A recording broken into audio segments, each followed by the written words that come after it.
You're mine now.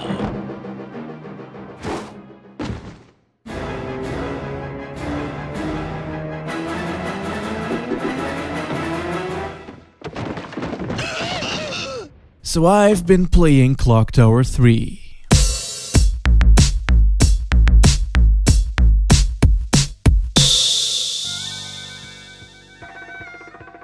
Horror franchises can only go a handful of ways once they've become well established. They either keep repeating the same old thing over and over, but because of writers, directors, and/or producers changing, end up becoming a watered-down husk of their former selves, or they just become all serious and gritty and less about the scare so they can appeal to a wider audience. Or they just go full Mong. And the Clock Tower series went full Mong.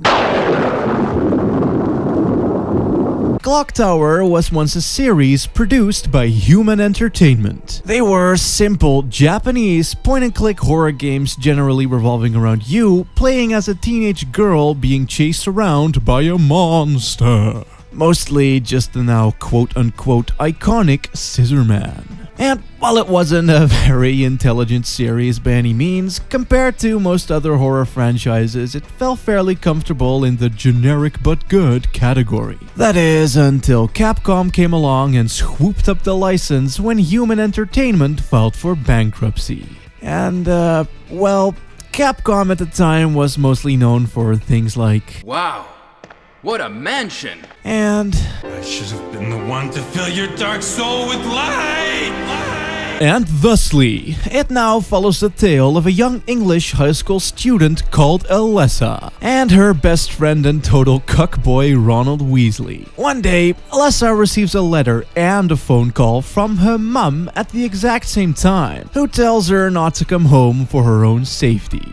So, of course, the first fucking thing she does is run straight back home where she eventually bumps into her uncle, Sir Rapington Esquire, who goes on about her legacy or some bullshit like that, and before she know it, she's traveling through time, killing off vicious serial killers Magical Girl style.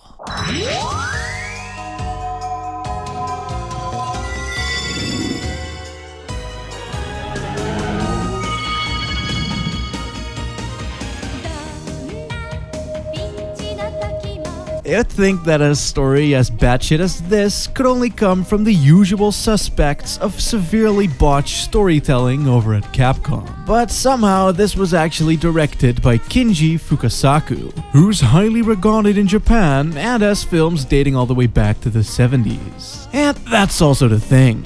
Despite this being lol so random nuzzles :3:3 XD, some of the writing and overall direction are actually pretty decent. And some of it's not. This is one of those games where they have the incredibly Japanese anime mannerisms forced onto actors and characters clearly being of the posh and British variety. Also, no, I didn't edit these explosions in. But in any case, Alessa has to travel to different points in time, aka levels, and each of these levels is its own self-contained little sub-story. And because of that, the game is all over the fucking place tonally. At one point, you could be helping a tortured blind granny being plagued what I could only describe as Jim Sterling with a fucking flamethrower, and shit'll actually be kinda sad and nice and cool. But then there's also these guys, who straight up turn the game into a fucking Saturday morning cartoon. Basically though, just about the entire story could very well be summed up as, "Where's my mother?"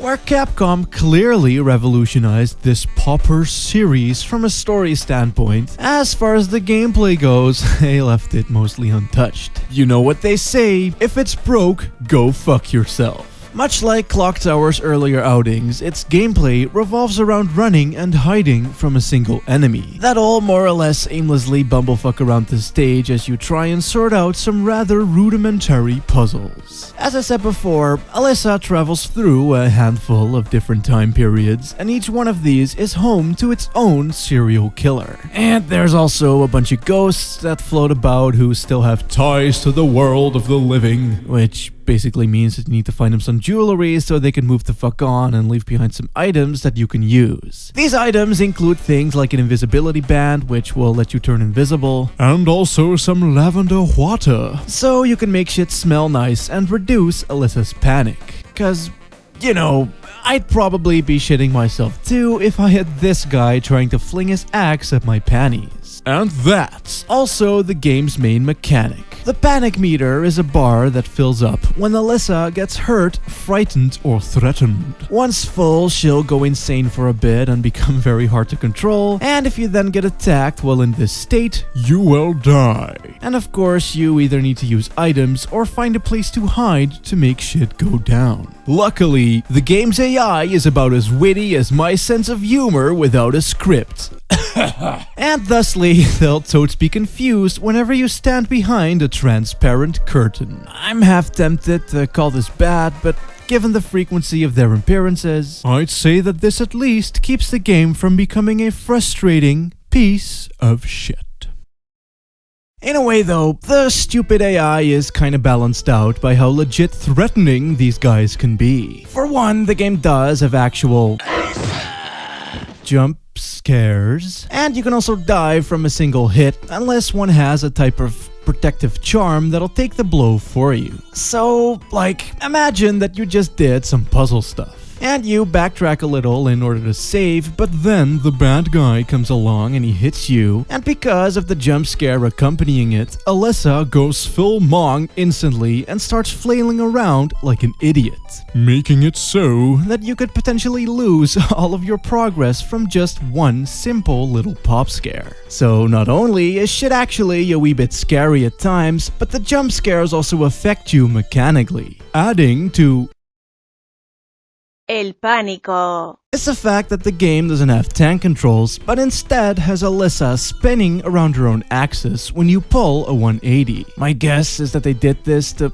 kind of mediate the severe awkwardness you get when transitioning between camera angles, but there's still plenty of that to go around. So I'll just give them the benefit of the doubt and say that it's there to add tension while being chased. And chased you will fucking be. Especially great when you're trying to do puzzles that'll require rather precise pixel hunting. Yay! Set puzzles are kinda hit or miss, as on one hand, they can be a lot easier because of the rather small, self-contained levels, thus greatly limiting your options. But on the other hand, you also get those puzzles where you're examining everything in a room because of some vague hint telling you there was some shit there, only to find out that some event has yet to trigger somewhere else that was needed for the item to even be able to appear in the first place, leading to a lot of skimming walls while mashing X in the same room multiple times, which, combined with the constant threat looming over you, could just be a bit too much.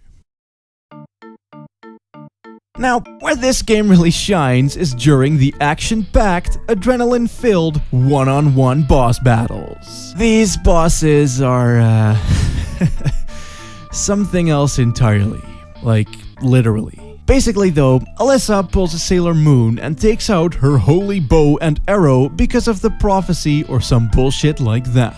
At which point you need to once and for all lay the smackdown on the enemy that's been chasing you this entire chapter. You do this by transfixing your target, which means that you need to keep him in place by shooting them with a charged arrow. And then, once you do that, keep spamming X to fuck up their shit, fam. All bosses also follow a pattern, and you need to find out what that is to then dodge their attacks, but who the fuck even cares anyway? They all suck dick and are piss easy.